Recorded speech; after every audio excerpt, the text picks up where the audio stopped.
নমস্কার, আমি রাইমা সেন আর আপনারা দেখছেন নিউজ টুডে।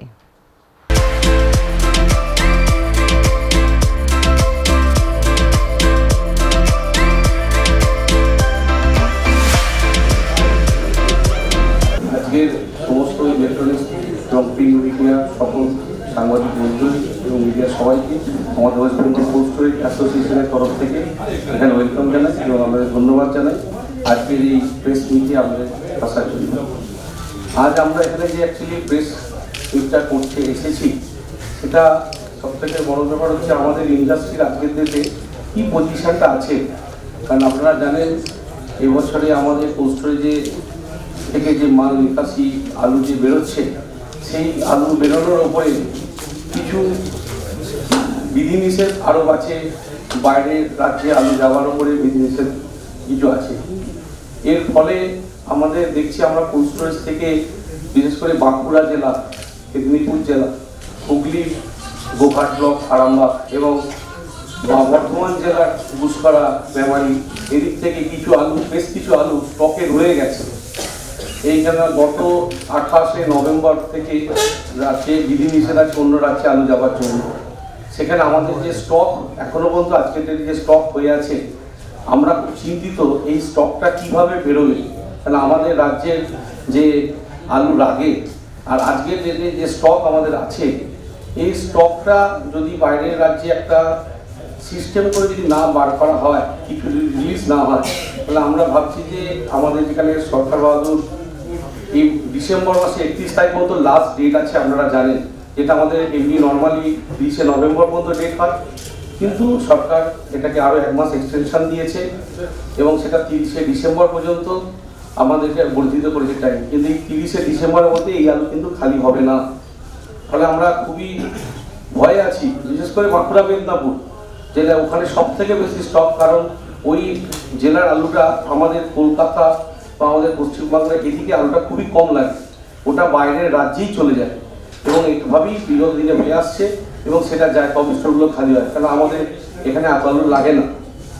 তো সেই জায়গায় আমরা আপনাদের কাছে আপনাদের মাধ্যম দিয়ে সরকারকে জানাতে চাই এবং সাধারণ মানুষকে জানাতে চাই আমাদের ইন্ডাস্ট্রির কী পজিশন।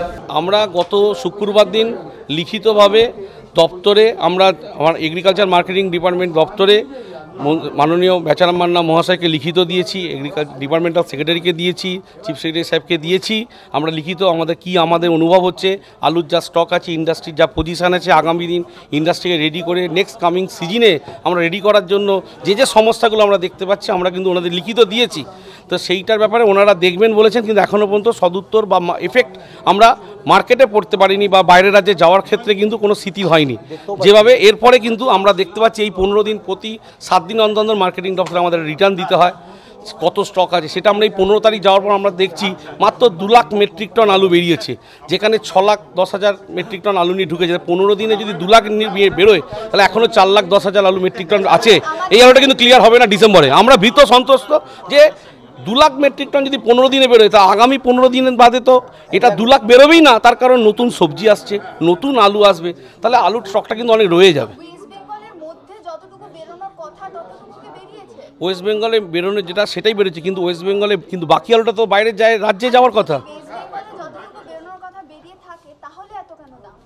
ওয়েস্ট বেঙ্গল এবছর লোডিং প্রাইসটাই অনেক কিন্তু হাই লোড হয়েছে, 17 টাকা কিলো আলু লোড হয়েছে। লোডিং টাইমে যদি এই দামটা কন্ট্রোল যে কোনোভাবে হতো, তাহলে কিন্তু ঠিক হতো, কিন্তু লোডিং টাইমটাই তো এবছর সব থেকে রেকর্ড পরিমাণ দামে লোড হয়েছে। 17 টাকা কেজিতে লোড হয়েছে, কোল্ড স্টোরেজে লোড হয়েছে। At the time of loading, March মাসে যে কোল্ড স্টোরেজ লোড হয়, সেখানে 17 টাকা কেজিতে লোড হয়েছে।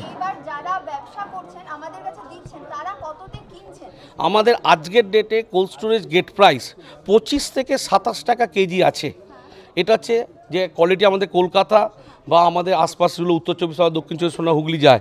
অথচ বাঁকুড়া, মেদিনীপুরে আলুর দাম 23 টাকা ছিল, সেটা আজকে 20 টাকা হয়ে গেছে, কিন্তু কেউ নেবার লোক নেই।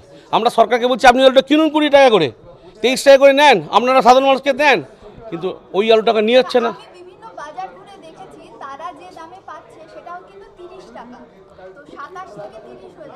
না আমাদের 27 টাকা 25 থেকে 27 টাকা কোয়ালিটি অনুযায়ী আলু ওখানে, এবার সেটা ওখান থেকে ক্যারিং 1 টাকা লেগে যায়, মানে 28 টাকা কি 26 টাকা।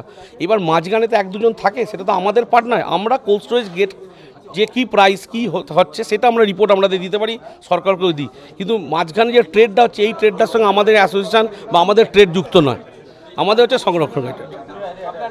শুভজিৎ সাহা, ওয়েস্ট বেঙ্গল পোস্ট অ্যাসোসিয়েশনের ভাইস প্রেসিডেন্ট।